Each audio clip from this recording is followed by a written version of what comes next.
Hello, everybody. Happy Sunday. I have a special guest today. I have Dr. Ken Richmond with me today. Hi, Ken. I'm going to bring you on. All right, How there are we you? go. I'm doing well. How about yourself? Thank you. Thank you so much for being there. He's at a jazz festival, and I had no idea, but he's taking his own vacation time to be on this platform to help us help physicians. So physicians helping physicians. I love that. He wrote a great book. Dr. Ken Richmond, you're a certified psychiatrist, and he's an organizational leadership coach. And he wrote this book called Mental Blocks, a Concise Corporate Guide to Employee Mental Health.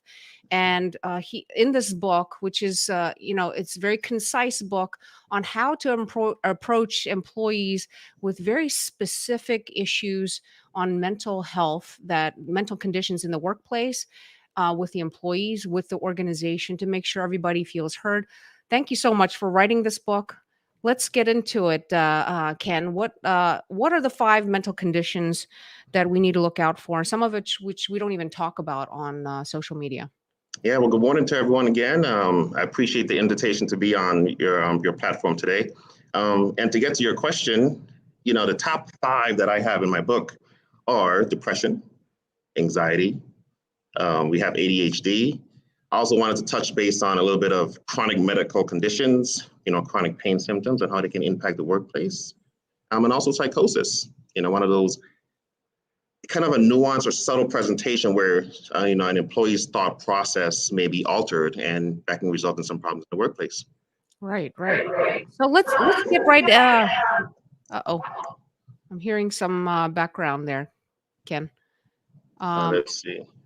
Okay, so let's just get into it. I want to know, how do we approach an employee? You know, people, and I've seen it, throughout my career. Somebody who might be declining in productivity, somebody who might be using substance abuse, and then also we'll talk a little bit about the medical, psychiatric, physical conditions. How do you even approach that person? Um, and then support the organization through something like that when they're declining? Great question. I think it's always about how do we approach each other, right? So one of the things that's a motto for Dr. Ken Richmond brand is that we have to lead with care. So if that individual, if there's no rapport, or that person doesn't believe or perceive that you care about them, you're already on kind of an uneven footing. So the biggest thing is just establish that rapport, take the time to show some genuine concern for that individual or individuals, so that they can now open up to you. Because we don't talk about these things because it's so stigmatizing. Yep. Or that individual may perceive that it's a weakness, or that leader or manager may be perceiving that they have a weakness and they cannot now approach that individual who is struggling. So it's a very complex interaction that's at play. And the less we talk about it, the more it perpetuates itself. So you're basically saying we got to step. Oh, there's some feedback there, Ken. Maybe, or do you have some other thing on there? I'm hearing my own voice. Okay, now I don't hear you. Yeah, I'll try to mute myself when you're speaking. Oh goodness. Okay, so that's a new way of doing it. So basically, you're saying that even before you get to that point where you have to deal with an employee who's having a problem, you need to build an infrastructure in your organization that allows this kind of conversation to happen and to build that kind of relationship. I like what you say in this book, is that it's not, your company's not just about the infrastructure. It largely has to do with the relationships. So are you building relationships with your employees and fostering that so that people can be spoken to? Is that what you're saying? Absolutely. There's a quote that says, change that's opposed or at odds with culture is doomed to fail, right? So you cannot expect, hey, we need to talk about mental health and, create a policy and expect that to now all of a sudden be adopted. If that culture is still the same, nothing's really going to happen, or at least if the change happens, it's not going to stick. And I think at this point, we need for the change to stick. We need it to be a lasting and enduring process where employees are actually perceived as people, and organizations can actually thrive. Okay, so let's then back up. Let's back up and think about and talk about how do we even start from scratch? So we're like, say I'm the leader of this organization, and we're not used to, and I just took over. We're not used to having this kind of relationship, between the leaders, among the employees, from between the leaders and the employees. There's no infrastructure, so to speak, of that relationship, that conversation. How do I even start? So I would, my avatar is like human resources officers, or human resource departments, because they are literally the hub of the organizations, right? You have, if you have leave, if you have emergencies that happen, if you have leadership management conflicts, they're the hub of a lot of those things. The, SHRM, which is a Society for Human Resource Management, they've actually created some initiatives to increase I guess, the knowledge, the fund of knowledge related to how do we address mental health concerns of employees. They've actually created or at least they're having their inaugural summit tomorrow in New York. So I think it's pretty selective in terms of who gets to go there, but it's at least a good first step in having the conversation. And that's what I don't think is more so having the conversation, is actually doing something about it. I think we talk a lot about what needs to happen, and it's nice to see something's actually taking action, taking form. And obviously, it's one of those things where it's not a one and done type of thing. It's a process, continuous improvement, continuous feedback. And that's really where you start asking the questions and then starting to take micro actions or micro steps towards some kind of solution. Right. So developing your human resources team to be able to handle this. I mean, also starts from the top, I always think, right? If you're the pinnacle of that, the CEO or the president of that group, it's up to you to develop that HR platform for employees.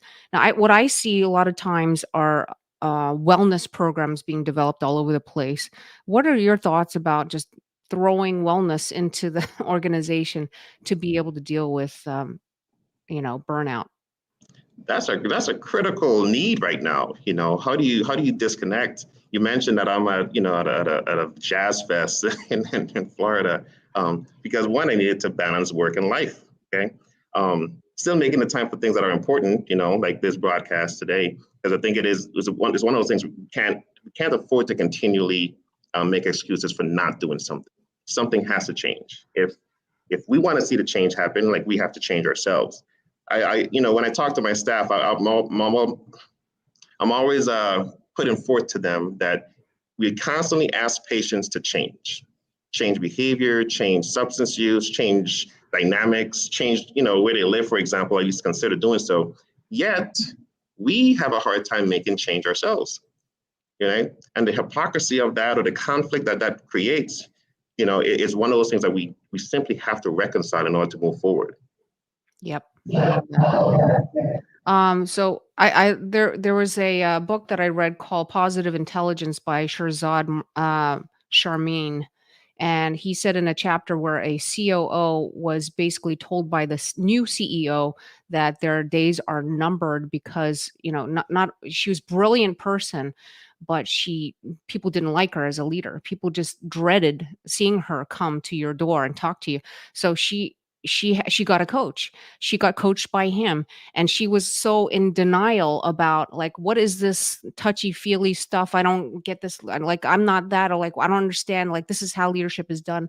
But he made her see and become so much more self-aware of what she was doing and what that meant to her employees, that she showed up in a Halloween party in a butthead outfit, saying that, recognizing and telling people and communicating that, yes, I've been a butthead, and I'm starting all over. For the next 6 months, she went through some major transformation just by helping herself, like you're saying. It's just that self-awareness piece that a lot of us don't have. I didn't have that when I first started out as a medical director, and I failed pretty badly.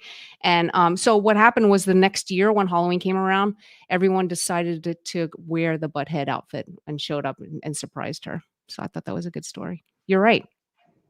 Yeah, well, I appreciate you sharing that element of your leadership growth. I think oftentimes we don't do enough of that. We think we have all the answers. We're always right, and based on our credentials, we are automatically supposed to know what to do. But that's not always the case when you're working and interacting with people. The emphasis here is that we're working with and interacting with people. When we lose sight of that, then we're treating everybody like numbers, and we're just looking at the bottom line. Yep. So can you share with us an example of someone you've had to approach, and it was, it's always sensitive. It's not easy, but once you have the tools and you know how, it does become easier. So just give us an example of how you approached an employee or a physician or someone who needed help and got that person some help. So physician-wise, haven't had too many of those interactions. I have, the various industries based on the patient population I have. So let's use a teacher, for example, since that's a career field that, is experiencing a significant amount of burnout as well, where I met they got scheduled with me for the first time. And one of the things that they were nervous about was the fact that they had to go back to school. This was, again, like about a year ago. And the in-classroom setting was so fearful to them. Like, I mean, you could imagine somebody who was functioning fine, 17 years and as a teacher, and all of a sudden you cannot function because of the pandemic, because of fear of infection, because of underlying health conditions. And the hesitation was that their employer would not understand their symptoms. You cannot see anxiety. Sometimes it's even hard to describe or find the words to describe the symptoms that somebody is experiencing. And that's what, my book was trying to outline some of those things. So ideally, we can now have the language to say, hey, I noticed you've lost a lot of weight. Or I've noticed there's a change in your demeanor. I noticed there's a change in how you dress. When I say lead with care, something like, I care about, your ability to be successful in this position. I care about, your home and life, your work-life balance. So once that assessment was done, I was able to now interact with their employer through these forms called FMLA forms and on these, American Disabilities Act form, to allow that individual, that teacher, to have the appropriate accommodations set in place. A year later, they've been successful through the last school year. They have actually regained their confidence to enter and remain in the workforce versus considering something like early retirement. Imagine that. Yeah, I mean, I think you hit the nail on the head when you say that, the biggest fear, I think, to healthcare workers is losing that job, the income, the stream of income that might be the primary income source for the family, but also the distinct, we have referral source and people look at us as experts, and God forbid if we have that tagged as, we have this tainted image of having depression, anxiety, burnout. What are your thoughts on that for physicians? Because even when we have to fill out our renewal for applications and for our medical licenses, sometimes there's always that tricky question on there. I call it tricky, but how do we answer it? Are we basing it off of 5 years or 10 years when I had an experience with depression or anxiety, or am I impaired because of my depression or anxiety? So it's a very tricky question and how it's nuanced. It's definitely something that's being discussed by a lot of medical groups or medical associations across the country. Arizona being one of them. I think Florida is another one that at least I'm aware of. But yeah, it brings up that question of your identity. Your identity. Where did it go? How do I regain it? And you can imagine, as a physician, once there's a blow to our level of confidence, sometimes hard to get it back. Yeah. So how do we maintain the image of the physician so that they feel protected and that they can come out and say, I need help. Can someone help me? Regular conversations. And as I mentioned in like one of our previous interactions, it's just a matter of active listening. It's okay to be silent. I'm used to that. I ask a question in my sessions and I'm like, so how are we doing today? I'm not asking it just because I want to get through the, just kind of check the box and I say I asked, a common greeting, but it's literally, how are you doing today? And actually wait for a response. It may shock individuals at first when that happens, but now you're engaging them and saying, okay, it's an open space. I am actually willing to listen to actually, what you have to say and to know if you're actually having a good day or a bad one. Yeah. And you know what, to make it, I think also to make it okay for employees to come up and say that they needed some time off. Make it okay to say that, to take a reprieve, to be able to take care of themselves, and to keep confidentiality very protected for that individual. Yeah, thank you so much. So let's just go to a couple things that we don't normally talk about: psychosis, ADHD, and also the declining aging doctor population who might have a chronic condition or early dementia. How do we even approach those folks? So let's pick ADHD. It's a condition where individuals may have difficulty with their attention. They could be hyperactive. They could be impulsive, but they're not functioning to their best capacity. I was saying that it's kind of like there's an unfulfilled potential for that individual. They know they're capable of doing more, but because of how their brain is functioning and the behaviors that then follow, they're not able to be as productive as they would like to be or could be. So it's just a matter of one recognizing that, not calling everybody ADHD, because I think sometimes we may get a sense that we have to do 5 things at once, when really and truly we need to focus on one, shift focus to something else, and get those things done. When you talk about psychosis, again, that's literally where individuals have a disorder of their thought processing. So whether that it's because of delusions, which are false beliefs, hallucinations. So just think of our 5 senses. Anything that's abnormal related to the 5 senses can impair that individual's ability to function, especially in the workplace. Imagine hearing voices, and it's not your boss's, it's not your own. It's one that's unfamiliar to you. It can be distracting to that individual. And who wants to say they are hearing voices? Or you see somebody talking to themselves, that's a little uncomfortable. How do you approach that individual? Worse yet is if those voices are suggesting that individual does something hurtful to themselves or others. But as a caveat to that, there's sometimes voices that are very pleasant, and it tells the individuals they're angels and they're a good person, and that can create another element to that person's livelihood. And lastly, when you mentioned the aging workforce, so physicians, trying to work for as long as we can, but sometimes recognizing that we're not at that peak performance as we once used to be. And who has that conversation with that, more senior physician, a younger physician?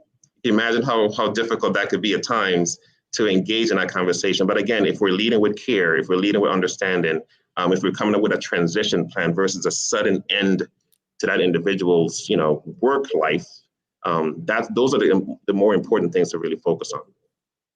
Right. It reminds me of my grandfather who at the age of 80 in Korea as a pediatrician was forced by his family. They took down his sign outside his door and he just cried. I was told. So that's just not the way to deal with it. You put some tips in the book about how to handle that. Can you talk about that? So when it comes to things like managing, let's use depression. Depression is one of the more common psychiatric conditions in the workforce. I always say one of the tips to manage most conditions or most interactions is listen for what people are complaining about, right? People complain about the things that they care about. That's just a given.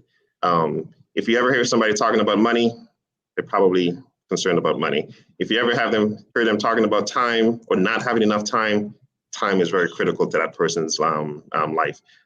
Limited time with family, you name it. Just listen for what that individual or individuals are complaining about. From an organizational or systemic view, a systems level view, listen for what departments are complaining about. There's a lack of communication between Department A and Department B, right? The lack of collaboration. So listen for those elements because that's where things really start taking action. Right. Tailor the conversation based on the person you're speaking with and what they're going through. And I think in your book you said on the aging doctor population, if you have the conversation of including them in succession planning, for instance, you said that. I love that. I mean, they're understanding they're part of creating an impact by bringing other generations to the forefront from where they were. Yeah, and Elsie, you would think we would know that. I know. we should know. And let me not say should, because I try to eliminate that word from my vocabulary, right? Because should means you're stuck. When we start using the word should, you're stuck. I should have left Or I early. know. I always say eliminate I know from from your vocabulary. Yeah, I actually did a broadcast on that. I said that, the words should and only, Yep. because when you say only, you limit your options. Yeah. If you said there's only one way to get to Florida or, Virginia, wherever the case is, that's not true. Yep, that's right. Yeah. So thank you so much for this podcast. We're going to be ending this soon. Thank you, Victoria, who wrote important topic, and good to see you both. Thank you. Appreciate that. Hey, Victoria. Yeah. So I wanted to just ask if we can share some of your contact information, and because I know that you help organizations do exactly this. So what can I share? Absolutely. Share everything. Oh, share Except everything. my home, Okay. except my home address. Oh. So here's your website, Yes, ma'am. drkenrichmond.com, and his email, drken@drkenrichmond.com. I think it's pretty easy to remember. And he's also on LinkedIn. So reach out to him to get some help Connect with with the me. program. And thank you so much for being here today. Thank you. For you in the audience who are listening, thank you for listening. Thank you for the support. If you'd like to hear more of these podcasts, please like or comment. I'd really appreciate the support. Also, if you're interested in being on camera, and I thank you, Ken, for reaching out to me, please reach out at info@drlcco.com. And we are having our leadership program restart in January 10th. So please check out our website at leadphysician.org. Everyone have a wonderful day. One thing. Oh, yes. So let me ask you this. What's your favorite number? Oh, boy. Is this a trick question? No, it's not. No, it's not. No, it's not. No, it's not. I just thought I'm just going to say what I instantly thought of, and then I wanted to backtrack, but I'm just going to tell you it's 6. It's not really my favorite. I don't know what my favorite is. That's good. So for the next 6 individuals that you let me know signed up to your website, who subscribe to your website, I will send them a signed copy of my book. Wow. Thank you so much. Ken, So 6. so So nice. the first 6. So the first 6. So hopefully you get at least 6 in there, but at least get some traction going. Okay. Yes, and if you just sign into sign up with your email on the email list, I will make sure that happens. That's how Yes, I'll know that you signed on. So thank you so much for that, and thank you for being on here. Please stay tuned for our next week. We have a wonderful speaker from Ireland who's going to talk to you about how to speak with confidence. Okay. Excellent. All right. Thank you, everybody. Take